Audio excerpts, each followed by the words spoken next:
இந்த சில நாட்களாக தமிழ்நாட்டிலிருந்து வெளிவரக்கூடிய சில செய்திகள் துயரமான சோகமான செய்திகளாகவே பதிவாகி கொண்டிருக்கு.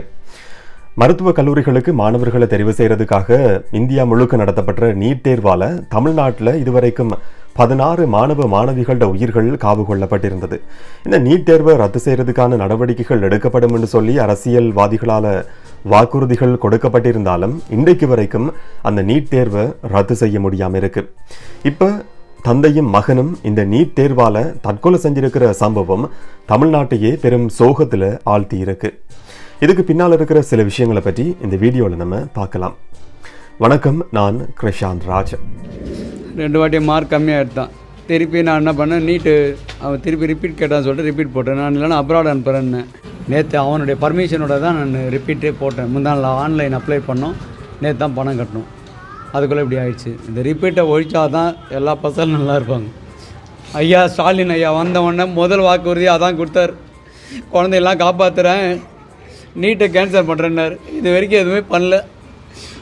என்ன மாதிரி நிறைய சிங்கிள் பேரண்ட் எனக்கு வந்த மாதிரி எந்த அப்பாவுக்கும் எந்த குழந்தைகளுக்கும் எதுவுமே நடக்கக்கூடாது.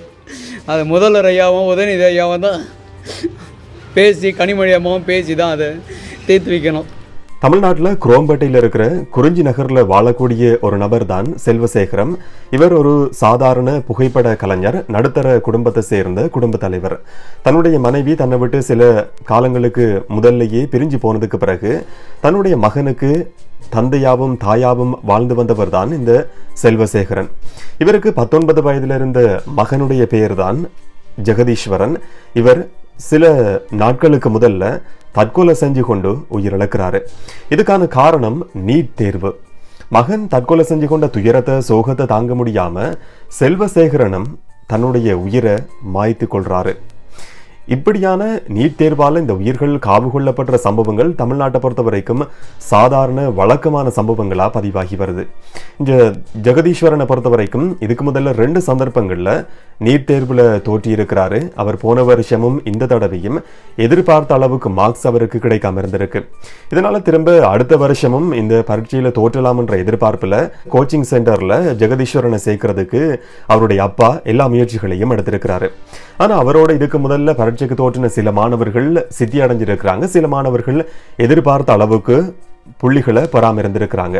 இவங்க அரச மருத்துவக் கல்லூரிகளுக்கு விண்ணப்பிக்காம தனியார் மருத்துவக் கல்லூரிகளுக்கு வசதியான மாணவர்கள் என்றதால தனியார் மருத்துவக் கல்லூரிகளுக்கு இவங்க படிக்கிறதுக்கு போயிருக்கிறாங்க.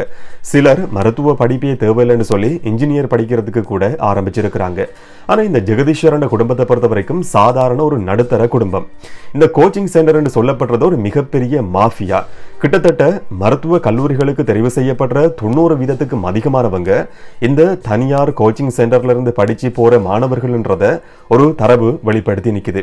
இதுல படிக்கிறது ஒரு சாதாரண விஷயம் கிடையாது. கிட்டத்தட்ட 13-15 லட்சத்தை இவங்க இதுக்காக செலவழிக்க வேண்டியிருக்கும். இதனால அப்பாவுக்கு கஷ்டம் கொடுக்க கூடாது என்ற ஒரு நோக்கத்திலையும் இந்த மன அழுத்தத்தை தாங்க முடியாமலும் இந்த ஜெகதீஸ்வரன் தூக்குல தொங்கி இன்றைக்கு உயிரிழந்திருக்கிறாரு. இப்படியான சம்பவங்களை தடுக்கிறதுக்கு நீட் தேர்வு ரத்து செய்யப்படும் என்று சொல்லி வாக்குறுதிகள் அளிக்கப்பட்டிருந்தாலும் அதுக்கான முயற்சிகள் எடுக்கப்பட்டிருந்தாலும் கூட அது இதுவரைக்கும் நிப்பாட்டப்படுற ஒரு விஷயமா இல்லை. இந்த நீட் தேர்வுன்றது தொடர்ச்சியா நடத்தப்பட்டு வருது. அரசியல் பின்புலம் உள்ளவங்க தான் இந்த கோச்சிங் சென்டரை நடத்துறாங்கன்னு சொல்லியும் சொல்லப்படுது. சாதாரண அரச பாடசாலைகளில் படிச்சு நல்ல மார்க்ஸ் எடுத்து மருத்துவ படிப்பை படிச்சு டாக்டர் ஆகலாம் என்ற எதிர்பார்ப்போட ஆசையோட இருந்த மாணவர்களுக்கு ஒரு முட்டுக்கட்டையா பார்க்கப்படுற ஒரு விஷயம்தான் இந்த நீட் தேர்வு. இலங்கையை பொறுத்த வரைக்கும் நம்ம ஏஎல்லையே என்ன படிக்க போறோம்ன்றதை நம்ம தெரிவு செய்வோம். அது ஆர்ட்ஸா இருக்கலாம், காமர்ஸா இருக்கலாம், பயோவா இருக்கலாம், வேற வேற பிரிவுகளா இருக்கலாம். இதுல நம்ம எடுக்கிற ரிசல்ட்ஸை பொறுத்து நம்ம யூனிவர்சிட்டிக்கு விண்ணப்பிப்போம், அதுக்கான வாய்ப்பு நமக்கு கிடைக்கும். ஆனா இதுக்கான ஒரு முட்டுக்கட்டை ஏற்படுத்துற விஷயம் தான் இப்ப இந்தியாவில் நடத்தப்படுற இந்த நீட் என்ற தேர்வு. இந்த நீட் தேர்வுல தோற்ற மாணவர்கள் தனியார் கோச்சிங் சென்டர்ல படிக்கக்கூடிய மாணவர்கள் பெருமளவில் வெற்றி அடைகிறாங்கன்றதையும் ஒரு தரவு சுட்டி காட்டுது. அரச பாடசாலைகள்ல கல்வி கற்கக்கூடிய மாணவர்களுக்கு இருக்கக்கூடிய பௌதிக வளங்கள்ன்றது மிக மிக குறைவானது தனியார் பாடசாலைகளோட ஒப்பிடுற நேரத்தில். இதே நேரத்தில் தனியார் வகுப்புகளில் தனியார் பாடசாலைகளில் படிக்கிற மாணவர்களாலையும் பெருமளவுல இந்த நீட் தேர்வுல வெற்றி அடைய முடியாத ஒரு சூழல் இருக்குது. இந்த மாதிரி தனியார் கோச்சிங் சென்டருக்கு போய் 13-15 லட்சம் கட்டி படிச்சு நீட் தேர்வை எதிர்கொள்றதுன்றது எல்லாருக்குமே சாத்தியப்படக்கூடிய ஒரு விஷயம் கிடையாது.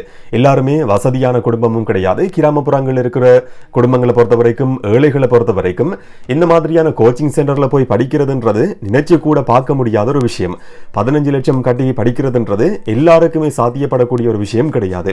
ஆனா இந்த கோச்சிங் சென்டர்ல படிச்சா மட்டும்தான் நீட் தேர்வுல வெற்றி அடையலாம் என்ற எழுதப்படாத ஒரு விதியை இன்றைக்கு தமிழ்நாடு எதிர்நோக்கி இருக்கு. இந்தியா முழுக்க இருக்கக்கூடிய மாணவர்களும் இதைத்தான் எதிர்நோக்கி இருக்கிறாங்க. இது அரசியல் ரீதியிலையும் தாக்கம் செலுத்துற ஒரு விஷயமா கூட இருக்கு. 2013ஆம் ஆண்டுல இந்த நீட் தேர்வு என்று சொல்லப்படுற விஷயம் அறிமுகப்படுத்தப்பட்ட நேரத்தில் ஆட்சியில் இருந்தது காங்கிரசும் திமுகவும்.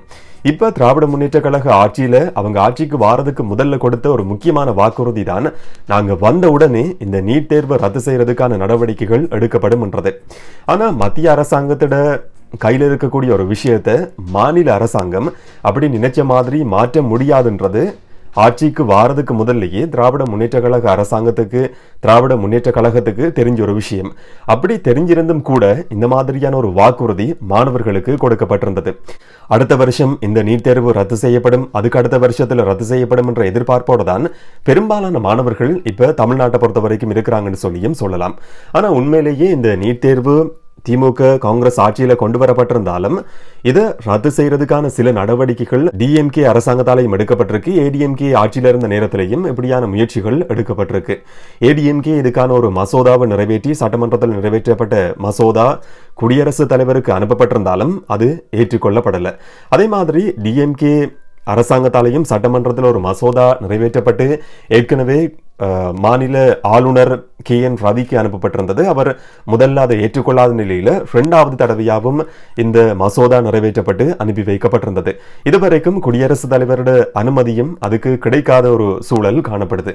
இப்ப இப்படியான மரணங்கள், தற்கொலைகள் பதிவானதுக்கு பிறகு திரும்பவும் குடியரசுத் தலைவர் திரௌபதி முர்முவுக்கு தமிழ்நாடு முதலமைச்சர் மு.க. ஸ்டாலின் ஒரு கடிதத்தை அனுப்பியிருக்கிறாரு. குடியரசுத் தலைவரோட அனுமதி தாமதம் இல்லாம இதுக்கு கிடைக்கணும் என்ற கோரிக்கை திரும்பவும் முன்வைக்கப்பட்டிருக்கு. ஆனா ஏற்கனவே அரியலூர் அனிதாவில் ஆரம்பிச்ச இந்த நீட் தேர்வு சம்பந்தமான தற்கொலைகள் இன்றைக்கு ஜெகதீஸ்வரன்ல வந்து நிக்குது. இதுக்கு முதல்ல 16 பேரோட உயிர்கள் காவு கொள்ளப்பட்டிருக்கு.